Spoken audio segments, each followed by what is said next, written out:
మీరు బాగా స్ఫూర్తి పొందినటువంటి వ్యక్తి? ముగ్గురు ఉన్నారు సమకాలీన జీవితం, అంటే నాకంటే పెద్దవాళ్ళు, ఒక తరం పెద్దవాళ్ళు, బట్ నాతో సన్నిహితంగా గడిపిన వాళ్ళు, నేను వాళ్ళందరికీ సన్నిహితంగా మెలిగాను. ముగ్గురు పోయారు, గత 10-15 ఏళ్ళలో ముగ్గురు పోయారు. ఒక ఆయన వర్గీస్ కురియన్, మన డైరీ ఉద్యమ, మన అమూల్ ఆనంద్ కానీ అమూల్ కానీ డైరీ కోఆపరేటివ్స్ని ఉద్యమాన్ని అద్భుతంగా తీసుకుని నాకు చాలా మంచి మిత్రుడు. ఆయన మొదట్లో గొప్ప మెంటారు, స్ఫూర్తిని పొందాను. ఆ తర్వాత నా అదృష్టం ఏంటంటే ఈ ముగ్గురు తర్వాత ఆప్తమిత్రులు ఉన్నారు. ఈ ముగ్గురు రంగాల్లో నేను చాలా పెద్ద పనులు కొన్ని చేయగలిగాను దేశంలో. ఒకటి వర్గీస్ కురియన్, సహకార రంగము, డైరీ రంగము.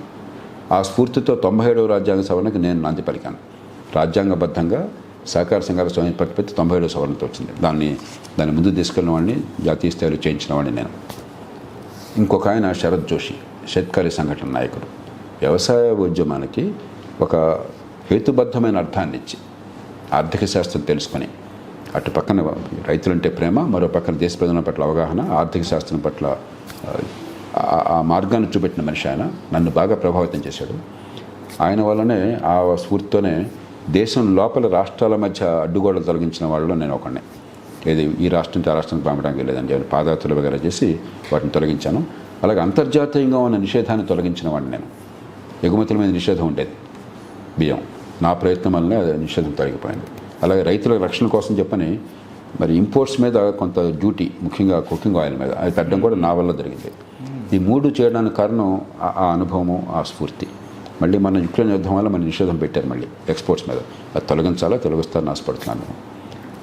మూడు, ఆయన ఆరోగ్య రంగంలో రజనీకాంత్ అరోలి అని చెప్పని మహారాష్ట్ర జామ్ఖేడ్ అని చెప్పని అహ్మద్నగర్ జిల్లాలో ఆయన భార్య సిఎంసి వెల్లూరులో ఎంబీబీఎస్ చేసి అమెరికా వెళ్ళి అక్కడ పోస్ట్ గ్రాడ్యుయేషన్, ఆయన సర్జరీ, ఆవిడేమో ఆబ్స్టెట్రిక్స్ గైనకాలజీ చేసి మళ్ళీ తిరిగి స్వదేశానికి వచ్చి మారుమూల ప్రాంతంలో జామ్ఖేడ్ ఆ ఊళ్ళో ఏర్పాటు చేసుకుని కొన్ని వందల మంది గ్రామీణ మహిళలకి తర్ఫీదునిచ్చి చిన్న చిన్న హెల్త్ కేర్ ఇంటర్వెన్షన్లో ఆ ప్రాంతంలో 1-2 లక్షల జనాభాకి అంతర్జాతీయ స్థాయిలో ఆరోగ్య ప్రమాణాలు తీసుకొచ్చారు అతి తక్కువ ఖర్చుతో. నన్ను బాగా ప్రభావితం చేసింది. ఒక వైద్యుడిగా అక్కడికి వెళ్ళి కొంతమంది అధ్యయనం చేశాను. దానివల్లే జాతీయ ఆరోగ్య మిషన్కి నేను నాంది పలికాను. దేశం నేషనల్ హెల్త్ మిషన్ నా రూపంలో వచ్చింది. ఆ స్ఫూర్తితో ఆయన్ని నేను ప్రైమ్ మినిస్టర్ టాస్క్ ఫోర్స్ సభ్యుడిగా నేనే తీసుకొచ్చాను అప్పుడు. అరోలి గారిని, ఎవరైతే నా గురువు స్థానంలో ఉన్నాడు ఆయన. అలాగే ఇప్పుడు కూడా జాతీయ స్థాయిలో ఆరోగ్యంలో ఏ మార్పులు కావాలనే విషయంలో చాలా లోతైన అవగాహన ఉన్నది, నిరంతర ప్రయత్నం అన్నది. కాబట్టి ముగ్గురు నా జీవితాన్ని ప్రభావితం చేసిన వాళ్ళు. సరే, మన వ్యక్తిగతంగా పరిచయం అయిన వాళ్ళు చాలామంది ఉంటారు ఆ మహనీయులు.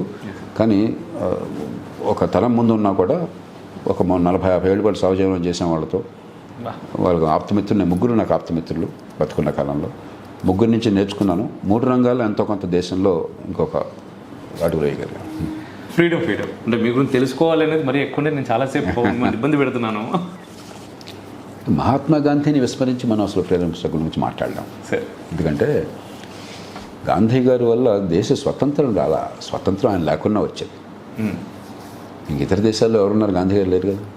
2వ ప్రపంచ యుద్ధం తర్వాత బ్రిటిష్ వాళ్ళు అలసిపోయారు, వద్దన్నా కూడా ఉండే పరిస్థితి లేదు. వాళ్ళు మనకి ఇంకో 6 నెలల సంవత్సరం ఉండమన్నా కూడా అర్జెంట్కి వెళ్ళిపోయారు వాళ్ళు. మీకు చాలామంది తెలియదు ఆ సంగతి. 45 జూన్ లోపల ఎప్పుడైనా స్వతంత్రాన్ని ముందు ప్రకటించారు. సడన్గా 47 జూన్లో ఆగస్టు వెళ్ళిపోతున్నా వెళ్ళిపోయారు.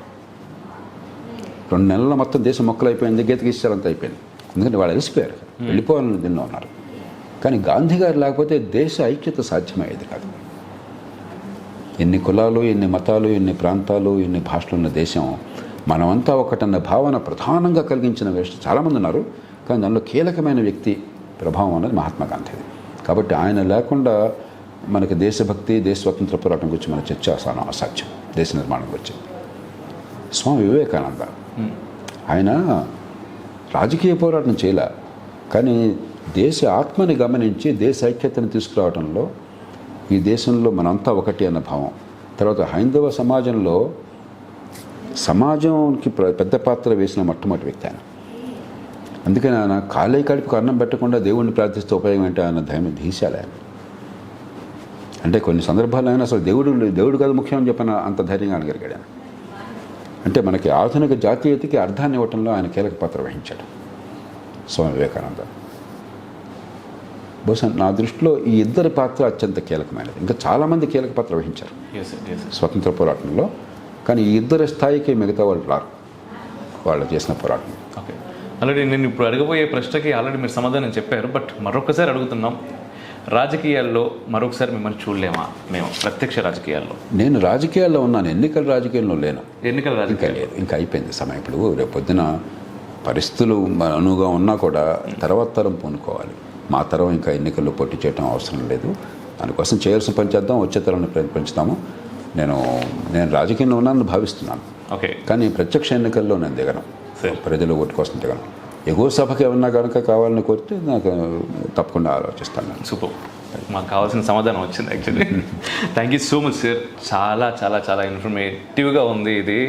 అసలు నాకైతే ఇంకో 3-4 గంటలు కూడా కూర్చోవాలనే ఉంది. బట్ మీ సమయాన్ని నేను ఇంకోసారి కూర్చున్నాను. Okay sir, once again thank you sir. మీ బ్లెస్సింగ్స్ ఉండాలి.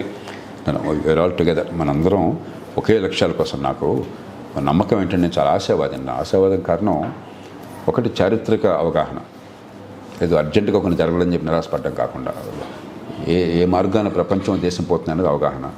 2, యువత మీద నమ్మకం.